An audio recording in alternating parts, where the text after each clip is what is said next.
Welcome to my class. In Microsoft Excel program, there are number of financial functions given to us. Similarly, there are number of lookup and reference functions given to us. Here, a list of all financial functions and lookup and reference functions are given. All functions listed here are discussed in separate video lectures. Let us start. इस particular video lecture के अंदर हम mortgage analysis को perform करेंगे with extra payments and savings. This is part number 3. Part number 3 के अंदर मैं dynamic solution को जनरेट करूंगा. आइएगा मूव करते हैं एक प्रॉब्लम की तरफ. यहां पर मुझे एक प्रॉब्लम दी गई है. In mortgage the banker allows mister X to deposit an extra amount with each payment, thereby reducing the principal amount. Banker ने मॉर्गेज के केस के अंदर मिस्टर एक्स को अलाउ कर दिया कि वो रेगुलर पेमेंट के साथ एक्स्ट्रा पेमेंट भी कर सकता है, जिससे उसका प्रिंसिपल अमाउंट जल्दी से कम हो जाएगा. Determine first how quickly will he पे ऑफ द मॉर्गेज. इस तरह से मिस्टर एक्स एक्स्ट्रा अमाउंट को पे करके कितनी जल्दी अपने मॉर्गेज लोन को रीपे कर सकता है. Second, how much will he save over the amortization period with given inputs. Mr. X जब एक्स्ट्रा अमाउंट को पे करता है अपनी नॉर्मल इंस्टॉलमेंट के साथ, तो वो अमोर्टाइजेशन पीरियड के अंदर कितने अमाउंट को सेव कर लेगा. Prepare fully dynamic solution. हमें यहाँ पर एक डायनामिक सोल्यूशन को जनरेट करना है. सबसे पहले तो स्टूडेंट ये डायनामिक सोल्यूशन के मीनिंग को अंडरस्टैंड करेंगे. रेट ऑफ इंटरेस्ट इस तरह से बनाओ कि हम इसको चेंज कर सकें.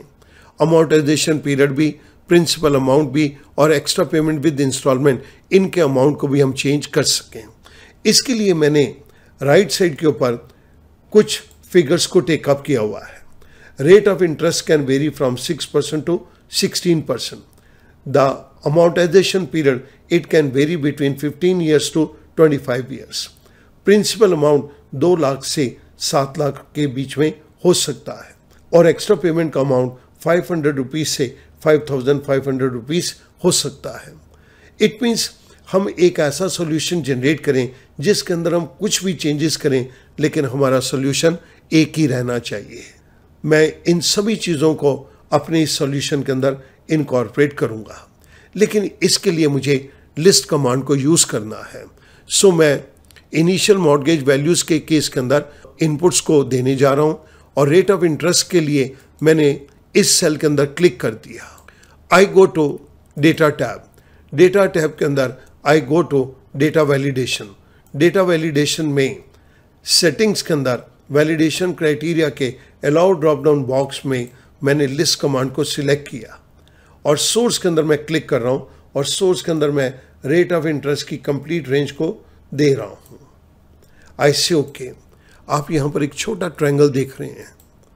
Now I can fix up any of the rate. ये हमारे पास यहां पर 12% आ गया. मैं इसको परसेंटेज के अंदर कन्वर्ट कर देता हूं so that it becomes easy for you. Similarly मुझे इन तीनों वेरिएबल्स के इनपुट्स को भी टेकअप करना है. तो अब मैं अमोर्टाइजेशन पीरियड के सामने वाले सेल पे क्लिक करता हूं. I go to data tab. Data tab के अंदर I go to data validation. Data validation पे मैंने क्लिक किया. सेटिंग्स के अंदर वैलिडेशन क्राइटेरिया के अलाउ ड्रॉप डाउन बॉक्स में मैंने लिस्ट कमांड को सिलेक्ट किया और सोर्स के अंदर मैं क्लिक कर रहा हूं. इस बारी मुझे ये पीरियड के रेंज को देना है. सो मैंने ये पीरियड की कंप्लीट रेंज दे दी 15 years to 25 years. I say okay. Now I can select any of the period. इसके अंदर मैं किसी भी पीरियड को यहाँ पर सिलेक्ट कर सकता हूँ. मैं जिस पीरियड को सिलेक्ट करूँगा वो यहाँ पर शो होगा. This is the beauty of list command. The next one is principal amount. Similarly मैं list command को एक बारी फिर टेकअप करूँगा. मैंने यहाँ पर लिस्ट कमांड को सिलेक्ट किया और सोर्स के अंदर क्लिक कर दिया. Now I give the complete range of principal amount. it varies from 2 lakh rupees to 7 lakh rupees. I say okay. मैं इस स्मॉल ट्रायंगल को यूज करके अब किसी भी अमाउंट को यहां पर टेकअप कर सकता हूं.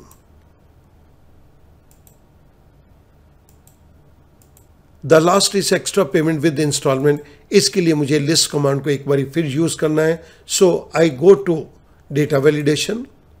डेटा वैलिडेशन में वैलिडेशन क्राइटेरिया के अलाउ ड्रॉप डाउन बॉक्स में मैंने लिस्ट कमांड को सिलेक्ट किया और सोर्स पे क्लिक कर दिया. इस सोर्स के अंदर मैं एक्स्ट्रा पेमेंट की कंप्लीट रेंज को टेकअप कर रहा हूं, विच moves from -500 to -5500. I say okay. इस स्मॉल ट्रायंगल की हेल्प से अब मैं किसी भी अमाउंट को यहां पर सिलेक्ट कर सकता हूं for making payment of extra money. मैंने ये बेसिक इनपुट्स यहां पर ले लिए. इनके बेस के ऊपर मुझे payment and rate of interest analysis को करना है. This payment frequency can be yearly, half yearly, quarterly और मंथली. इसके लिए मैं इस जगह के ऊपर पहले लिस्ट कमांड को यूज करूंगा. So I go to data validation. Data validation में सेटिंग्स के अंदर वैलिडेशन क्राइटेरिया के अलाउ ड्रॉप डाउन बॉक्स में मैंने लिस्ट कमांड को सिलेक्ट किया, सोर्स पे क्लिक कर दिया और सोर्स के अंदर मैंने ये डिफरेंट टाइम पीरियड को दे दिया. I say okay. Now I can make use of any of the payment mode. It can be yearly, half yearly, quarterly और मंथली.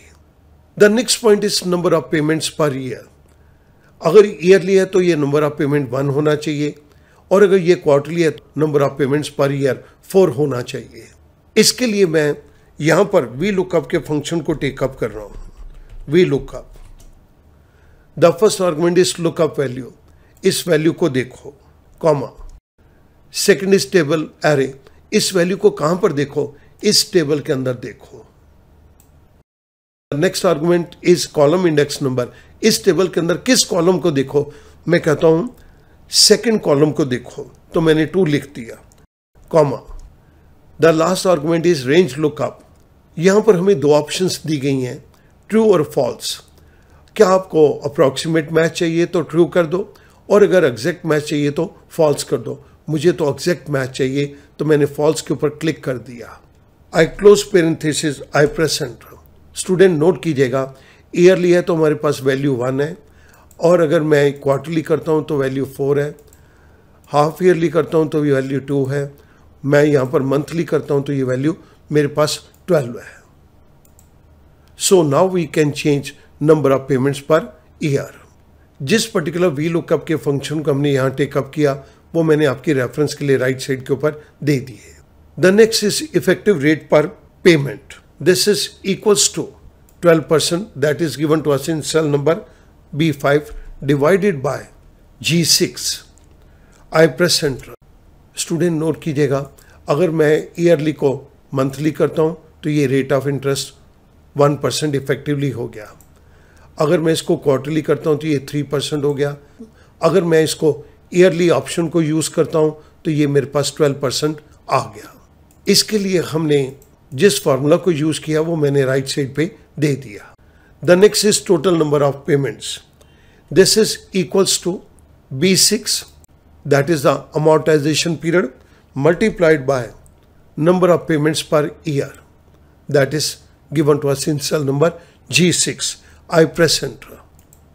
मैं आपकी रेफरेंस के लिए ये फार्मूला भी साइड पे दे रहा हूं. मेरे पास पेमेंट और रेट ऑफ इंटरेस्ट एनालिसिस यहां पर कंप्लीट हो गया है. ये मेरा बेसिक स्ट्रक्चर बन गया. मुझे अब इसके बेस के ऊपर मॉर्गेज एनालिसिस को परफॉर्म करना है 2 सर्कमस्टांसिस में. नॉर्मल पेमेंट अगर इंस्टॉलमेंट की जाए तब क्या होगा, और अगर इंस्टॉलमेंट के अमाउंट के साथ कुछ एक्स्ट्रा पेमेंट भी की जाती है, उस केस के अंदर हम कितने समय के अंदर मॉर्गेज मनी को रिपे कर देंगे और कितना अमाउंट सेव करेंगे. इसके लिए मुझे मॉर्गेज एनालिसिस को परफॉर्म करना है. इंस्टॉलमेंट को कैलकुलेट करने के लिए मैं PMT के फंक्शन को यूज कर रहा हूं. PMT, this is the rate given to us. This becomes our effective rate G7, comma. NPER, that is the total number of period. It is given to us in cell number G8. Present value is 2,50,000 rupees. It is given to us in cell number B7. The next argument is future value. 25 साल के बाद जब ये पैसा आप repay कर देंगे तो ये अमाउंट कितना रहना चाहिए, ये अमाउंट 0 हो जाना चाहिए, comma. The last argument is type के केस के अंदर आप पीरियड के एंड में पेमेंट करेंगे या स्टार्टिंग में. मैं एंड ऑफ द पीरियड को यूज कर रहा हूं. सो 1 more 0 पेरेंथेसिस क्लोज, आई प्रेस एंटर. मेरे पास यहां पर नॉर्मल पेमेंट थ्रू इंस्टॉलमेंट आ गई 31,875 रुपीज. मैंने आपकी रेफरेंस के लिए लेफ्ट साइड के ऊपर पीएमटी के फंक्शन को दे दिया. Now the total number of payments, this is equals to G8. मैं लेफ्ट साइड के ऊपर जिन फार्मूलाज और फंक्शन को यूज कर रहा हूं वो आपको दे रहा हूं for normal payments. Now the total amount paid is equals to installment money multiplied by total number of payments, G12 multiplied by G13. अगर हम नॉर्मल पेमेंट सिंपल इंस्टॉलमेंट के थ्रू पे करते हैं उस केस के अंदर 7,96,875 रुपीज की payment करनी पड़ेगी अगर मिस्टर एक्स ईयरली पेमेंट करता है. लेकिन अगर वो कुछ एक्स्ट्रा पेमेंट करना चाहे, जैसा कि हमें यहाँ पर इनपुट्स में दिया गया है, उस केस के अंदर ये amount normal instalment amount plus this amount, so ये हमारे पास एक्स्ट्रा पेमेंट का साथ टोटल अमाउंट निकल कर आ गया. अगर मिस्टर एक्स 500 रुपया एक्स्ट्रा पे करता है तो उस केस के अंदर वो 32,375 रुपीज को पे करेगा. जब ज़्यादा अमाउंट पे करेगा तो टोटल नंबर ऑफ पेमेंट्स कम होंगी. इसको जानने के लिए मैं यहाँ पर NPER के फंक्शन को यूज करूँगा. This is equals to NPER. The first argument is rate. This is the rate given to us in G7, comma. The second argument is PMT. Now the PMT amount is with extra payment, so ये H12 हो गया, comma. Present value is the money borrowed that is given to us in cell number B7, comma. Future के अंदर ये value जब loan repay हो जाए तो 0 हो जाए, comma. हम पेमेंट करेंगे at the end of the period. So 1 more 0, I close parenthesis, I press enter. अगर मिस्टर एक्स 500 रुपया एक्स्ट्रा इंस्टॉलमेंट के साथ पे करता है तो उसे 25 साल ये अमाउंट पे नहीं करना, बल्कि 23 साल के अंदर ही लगभग उसका ये अमाउंट रिपे हो जाएगा. हमने जिस फार्मूला और फंक्शन को यहाँ पे यूज़ किया विद एक्स्ट्रा पेमेंट के लिए, ये मैं राइट साइड के ऊपर आपको दे रहा हूँ. अब मुझे टोटल अमाउंट पेड को कैलकुलेट करना है. This is equals to total number of payment multiplied by amount paid with extra payment. I press enter. यहाँ पर मेरे पास अमाउंट आ गया 7,46,291 rupees. We use this particular formula here. Now I need to know the total savings. अगर mister X 500 rupees extra pay करेगा तो उसे कितनी सेविंग्स होंगी. This is equals to G14 minus H14. अगर मिस्टर एक्स 500 रुपये की एक्स्ट्रा पेमेंट करता है तो उसे 25 साल के अंदर 50,584 रुपये की एक्स्ट्रा सेविंग होगी. स्टूडेंट, मैंने नॉर्मल पेमेंट से रिलेटेड फंक्शंस और फार्मूलाज लेफ्ट साइड पे दिए हैं और विद एक्स्ट्रा पेमेंट के साथ फंक्शंस और फार्मूलाज मैंने राइट साइड के ऊपर दिए हैं फॉर योर रेफरेंस. इसको नोट कीजिएगा, मैं रेट ऑफ इंटरेस्ट को चेंज करता हूँ, मैंने 10% कर दिया. ये सारी वैल्यूज ऑटोमेटिकली चेंज हो रही है. अमाउंटाइजेशन पीरियड को चेंज करता हूँ, प्रिंसिपल अमाउंट को चेंज कर दिया, इवन एक्स्ट्रा पेमेंट का अमाउंट को चेंज कर दिया. तो आप देखिएगा हमारे पास ये एक डायनामिक सॉल्यूशन जनरेट हो गया. This thing we call it fully dynamic solution. मैं उम्मीद करूंगा ये क्वेश्चन अब आपके लिए बहुत आसान हो जाएगा. Thank you very much.